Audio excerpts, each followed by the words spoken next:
Bonjour à toutes et à tous et bienvenue dans ce 7ème épisode Hurler sans bruit. Je suis ravi de vous parler aujourd'hui des processus de réécriture et de correction. C'est parti.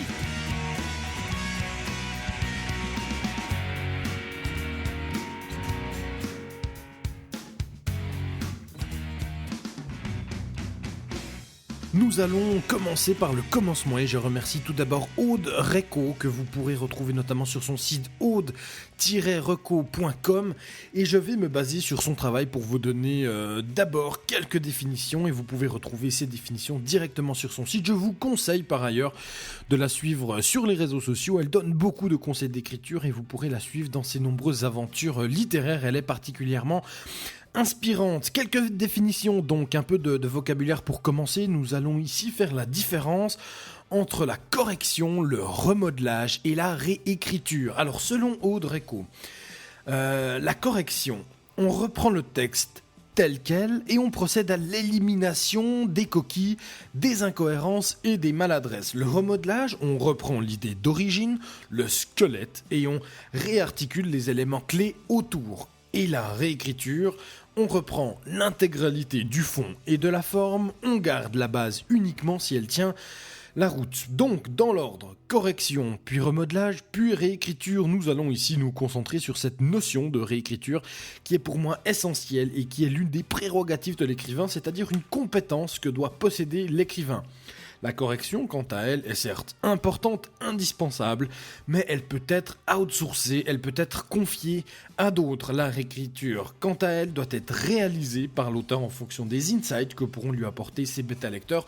On va y revenir très rapidement. Alors nous avons vu ce qu'était la réécriture, on garde une base si elle tient la route et on reprend l'intégralité du fond et de la forme.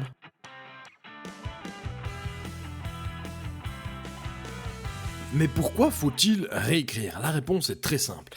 Écrire est un processus d'écrivain. Celui qui écrit va rédiger ses idées, rédiger sa trame. Réécrire est un processus de lecteur d'abord. Il s'agit d'une prise de recul, d'une distanciation que va faire l'auteur avec le texte issu de son esprit. C'est le travail d'un écrivain, certes, mais dans la peau d'un lecteur. Le rôle ici va changer. Les compétences sont différentes. L'auteur doit en fait devenir lecteur, devenir un autre, devenir également critique. Il doit se détacher émotionnellement de son texte et ne plus le lire comme un écrivain, mais le lire comme un lecteur. Il va donc voir différemment, voir de nouvelles choses et éprouver son texte avec un regard différent, avec des attentes singulières. Il ne doit plus seulement penser au plaisir de l'écrivain et à ses prérogatives d'écrivain, il doit devenir son propre détracteur, son propre critique. C'est évidemment facile à dire, le problème étant bien sûr que l'écrivain et le lecteur sont la même personne. La distanciation est extrêmement compliquée, il est très difficile de se rendre compte de la mollesse d'un passage ou du manque de profondeur d'un personnage. Réécrire donc, c'est d'abord lire, et la première étape d'une bonne réécriture est avant tout une lecture complète de son texte. Il faut relire son texte en entier. On peut le dire différemment, on écrit d'abord pour écrire, pour le plaisir d'écrire, pour le plaisir que cela peut vous procurer, mais on écrit aussi pour être lu. Et la phase de réécriture est l'occasion parfaite pour changer l'essence du travail que l'on réalise. Dans une phase d'écriture, c'est bien l'écriture qui est l'essence de ce qu'on fait. Mais l'essence de l'écriture, c'est aussi la lecture. Avoir des lecteurs est ce qui donne parfois du sens à un travail d'écriture. Si vous écrivez pour être lu, alors vous devez réécrire avec un œil de lecteur avant de reprendre une position d'écrivain. L'écrivain doit donc avoir cette capacité de distanciation. Cette distanciation, ce recul indispensable peut se faire presque physiquement en mettant son texte de côté pendant quelques jours, quelques semaines. Ça va vous aider à lâcher prise et à devenir le lecteur que vous devez être. Vous allez oublier des choses, vous allez ainsi permettre à votre esprit de considérer le texte comme une production externe qu'il convient de critiquer lucidement. Si écrire, c'est protéger son texte, réécrire, c'est l'attaquer.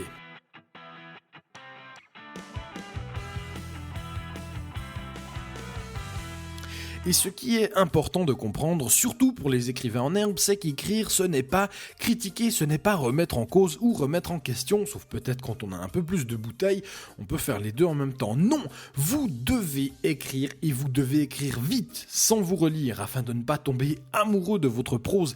Écrivez votre premier jet sans regarder en arrière, sans vous arrêter sur des imperfections, sur des incohérences, sur des maladresses. Ça ne servira à rien, sinon à vous démotiver et à vous ralentir. C'est là aussi que s'exprime toute la puissance d'un NaNoWriMo. Le NaNoWriMo, je vous le rappelle, c'est l'idée d'écrire en un mois un roman de 50 000 mots. Et toute la puissance du concept, la quantité. La quantité est rien d'autre que la quantité créée, générer une matière première qu'il faudra bien sûr remodeler, retravailler, tailler, polir, mais d'abord il faut récolter la matière première et le concept du NaNoWriMo exploite parfaitement cette idée-là.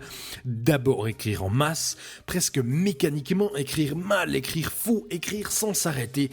Par ailleurs, si vous avez déjà testé le NaNoWriMo, vous remarquerez très vite que vous n'avez en général pas le temps de vous relire, de retravailler, et c'est tant mieux.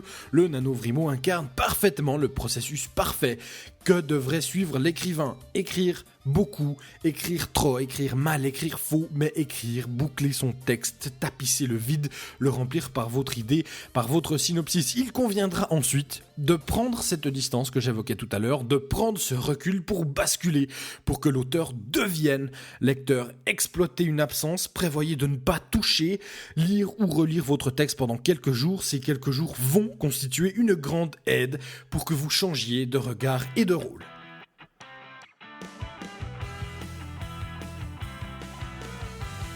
Le travail de réécriture peut alors commencer. Que devez-vous vérifier? À quoi devez-vous faire attention? C'est là que vous devez réussir à retravailler la forme et le fond. En même temps, vous devez prendre garde aux éléments suivants. Quelques exemples. Chaque scène, je dis bien chaque scène, est-elle indispensable? Fait-elle avancer l'intrigue? Permet-elle à un personnage d'évoluer? Contient-elle des informations pour les lecteurs et pour les personnages? Vous êtes-vous ennuyé en vous relisant? Si c'est le cas, alors il est fort à parier que d'autres lecteurs s'ennuieront à vous lire.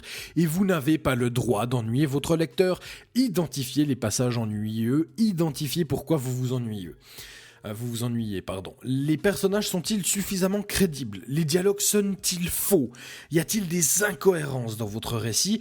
Vos scènes clés contiennent-elles suffisamment d'enjeux pour capturer vos lecteurs? Si une scène n'est pas indispensable, supprimez-la. C'est aussi simple que ça. Chaque scène doit apporter un retournement dramatique. Chaque scène doit permettre à vos personnages de remettre en question ce qu'ils font, qui ils sont. N'oubliez pas qu'un roman ne s'écrit pas, il se réécrit. Le premier brouillon doit servir de matière première et une matière première doit s'exploiter. Ne soyez donc pas attachés à vos mots, à votre nombre de mots. C'est peut-être là la clé d'une bonne réécriture. Réécrire, c'est couper. Vous gagnerez toujours à couper votre texte, à raccourcir, à trancher. D'où l'importance d'une première phase où vous allez écrire massivement. L'intérêt de trop avoir, c'est de pouvoir couper de manière brutale, d'abandonner des péripéties, d'abandonner des passages trop lents, trop mous, qui n'apportent rien à votre lecteur, qui ne sont pas riches en informations, en rebondissements. Je vais ici tirer un parallèle avec le monde du cinéma. Dans le cinéma, filmer une scène demande un déploiement énorme de logistique. Vous devez d'abord reconnaître un lieu, le préparer, faire intervenir des équipes techniques, des acteurs que vous devez payer grassement. Vous devez prévoir de l'énergie, du catering pour vos équipes. Vous devez les faire venir sur place, les équipes doivent se déplacer, vous n'engagez pas ainsi des centaines de milliers d'euros pour filmer une scène inutile. Écrire un scénario, c'est penser comme ça, de cette manière-là. Cette scène est-elle suffisamment importante? Fait-elle suffisamment avancer l'intrigue pour justifier une dépense aussi énorme? La scène en question va coûter des milliers d'euros, elle doit être indispensable, elle doit faire avancer l'histoire, elle doit toucher votre téléspectateur, elle doit contenir un retournement dramatique. Essayez d'avoir ce réflexe-là, même si les enjeux dans la création d'un roman sont différents. Chaque scène doit valoir la peine, doit contenir une puissance dramatique. C'est là que vous devrez prendre cette distance distance indispensable. Prendre de la distance, ça va vous permettre d'avoir un jugement légèrement plus objectif sur votre production, légèrement plus neutre aussi. Prendre de la distance va vous permettre de vous détacher de vos mots, et lorsque vous serez détaché de vos mots, vous pourrez les couper sans que cela vous fasse du mal, et vous le ferez pour le bien de votre texte, donc pour le bien de votre lecteur et du lecteur que vous êtes devenu pour cette phase précise de réécriture.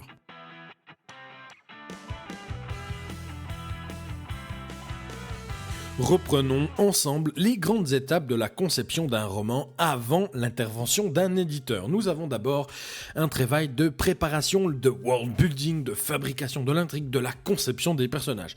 Nous avons ensuite un travail d'écriture, écrire vite, écrire mal s'il le faut, écrire beaucoup.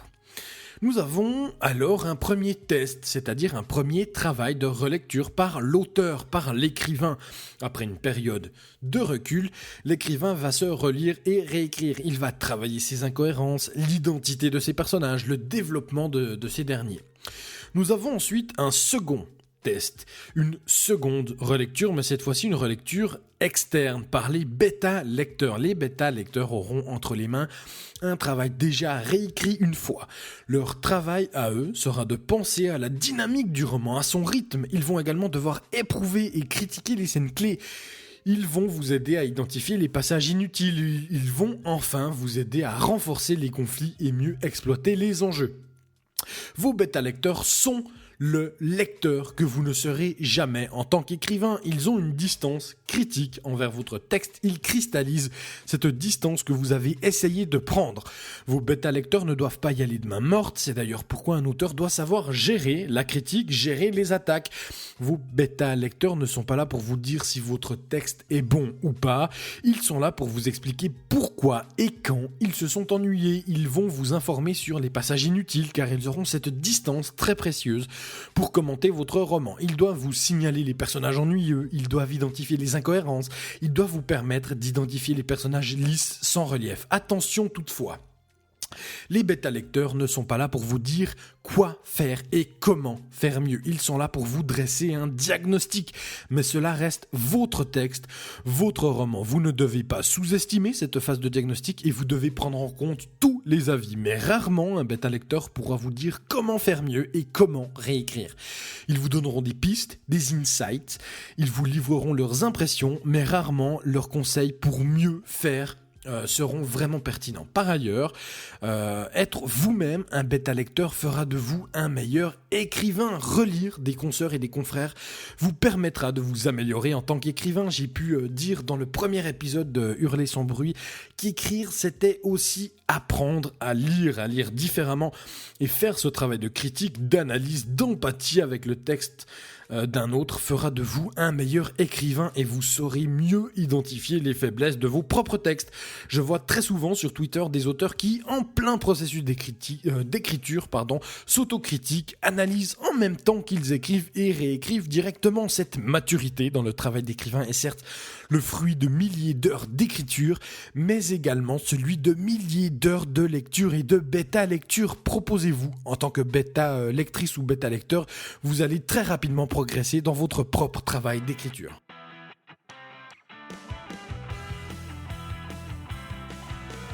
Parlons désormais d'un nouvel acteur majeur dans la conception d'un roman. Je veux bien sûr parler de l'éditeur. Récapitulons.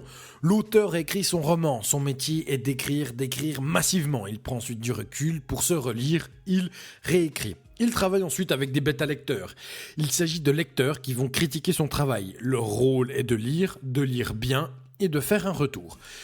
Le rôle de l'éditeur est tout autre. Son métier, à lui, c'est de vendre un bouquin. L'éditeur connaît les habitudes de lecture. Il est lui-même un lecteur professionnel.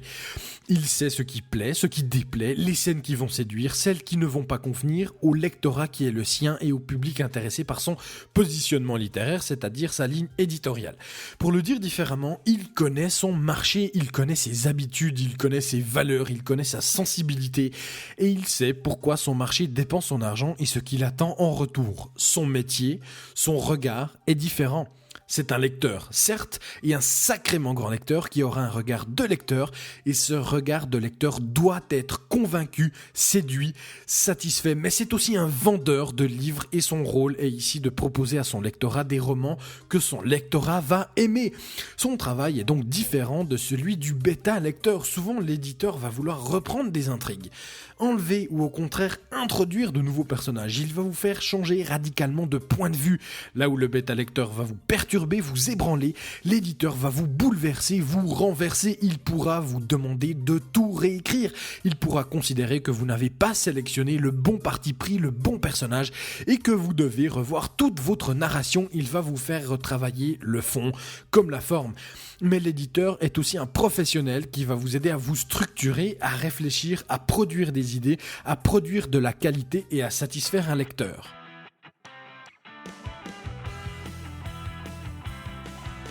Là où vous écriviez avant pour vous, l'éditeur va vous apprendre à écrire pour son marché à lui afin de satisfaire ses clients.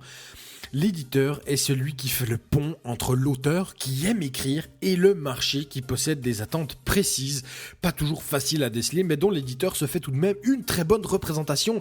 L'éditeur a des retours, il va à la rencontre des lecteurs dans des salons, il garde un œil sur ce qui se vend à l'international, il lit beaucoup, il possède un point de vue avisé, c'est pourquoi vous devez travailler avec lui. Écrire est une activité solitaire.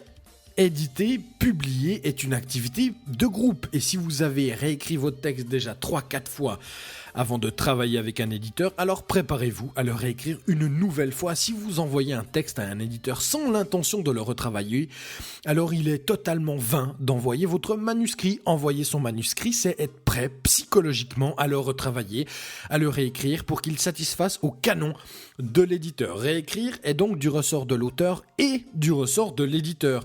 En fait, c'est une prérogative commune aux deux. C'est là que parfois, et je prends des baguettes, c'est là que parfois peut pêcher l'auto-édition. Il manque ce point de vue professionnel, ce lien entre le roman et son éventuel futur marché, même si dans les démarches d'auto-édition fleurissent des processus parfois très complets et très aboutis de bêta-lecture à l'aide de communautés de lecteurs qui vont essayer à plusieurs de faire un travail d'éditeur.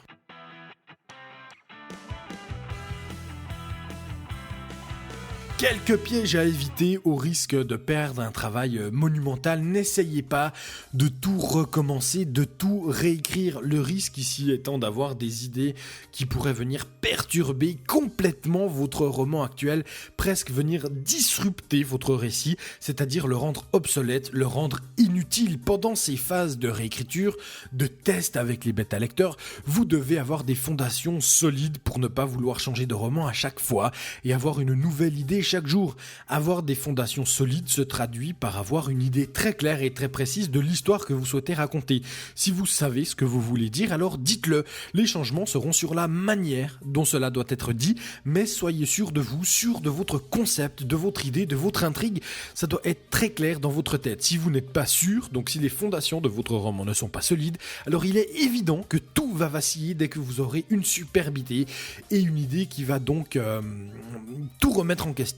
Le risque, c'est évidemment de vouloir tout abandonner au nom de cette nouvelle idée. Et c'est un grand piège. Des idées vont fleurir durant cette phase. C'est inévitable puisque vous allez prendre du recul, mais également quémander un regard extérieur qui aura forcément des nouvelles idées pour vous. Vous devez apprendre à gérer ces idées potentiellement perturbatrices. Notez-les, gardez-en une trace quelque part. Si d'un coup vous avez une ardente envie de mettre en scène un nouveau personnage, mais que ce personnage est imprévu et pourrait venir perturber le déroulement de votre intrigue, alors créez ce personnage dans un cahier ailleurs à l'abri. Gardez-le pour la suite, pour satisfaire vos pulsions créatrices à l'ombre d'une nouvelle aventure littéraire. Ne laissez pas ce nouveau personnage ou cette nouvelle superbe idée venir perturber ce que vous écrivez. Essayez là aussi de prendre du recul et garder ce personnage ou cette idée pour un nouveau roman. Un autre piège serait de ne jamais vouloir arrêter de réécrire. Vous devez identifier le bon moment, le moment où vous allez tout lâcher, tout arrêter et arrêter le processus de réécriture qui potentiellement est infini. Vous devez être satisfait de votre roman, du texte produit, il est assez rare d'être vraiment heureux du travail accompli, d'être pleinement satisfait de chaque passage, de chaque personnage, de chaque scène, et vous ne devez pas viser votre satisfaction complète à ce niveau-là. Essayez juste d'identifier quand vous êtes satisfait de l'ensemble de ce que vous avez fait, lorsque vous avez une bonne impression, lorsque vous relire ne vous ennuie pas, lorsque vous sentez que vous aimez presque ce que vous êtes en train de lire et que le lecteur qui est en vous prend son pied à vous lire ou à vous relire. Vous devez avoir l'impression, et c'est en fait le but de la réécriture, vous devez avoir l'impression d'être passé du brouillon à une version plus aboutie. Vous ne ferez jamais le texte parfait, ni après un travail de réécriture, ni après un travail d'édition, et il est possible, voire probable, que vous ne soyez jamais totalement satisfait de votre roman, et cette impression pourrait s'accentuer avec le temps qui passe, puisque vos armes d'écrivain vont s'affûter, vous allez vous aguerrir, mais le lecteur en vous sera toujours plus fort que l'écrivain que vous êtes. Vous avez lu des dizaines, des centaines, peut-être des milliers de romans, dans tous les cas des centaines de milliers de pages. Le lecteur en vous est un lecteur exigeant, un lecteur expérimenté qui recherche une grande qualité, qui lit peut-être depuis 10, 15, 20, 30 ans. Vous êtes un grand lecteur, vous êtes un lecteur très exigeant et il est probable que l'écrivain que vous êtes, lui, ne possède pas toute cette expérience. Au mieux aura-t-il rédigé 1000 pages dans sa vie, peut-être moins, mais l'écrivain que vous êtes ne pourra jamais être à la hauteur du lecteur que vous êtes, d'où cette potentielle impression de travail mal fait, bâclé, de mauvaise qualité. Vous devez accepter cette asymétrie entre le grand lecteur que vous êtes et le moins grand écrivain que vous êtes. Laissez le temps à la partie créative de votre personnalité de se hisser à la hauteur de la partie plus contemplative de votre personnalité. Laissez une chance à l'écrivain que vous êtes de satisfaire le grand lecteur que vous avez toujours été. Notez bien ceci, un roman ne s'écrit jamais, un roman se réécrit. Vous écrivez un brouillon, toujours, et c'est réécrire qui permettra à ce brouillon de devenir un roman.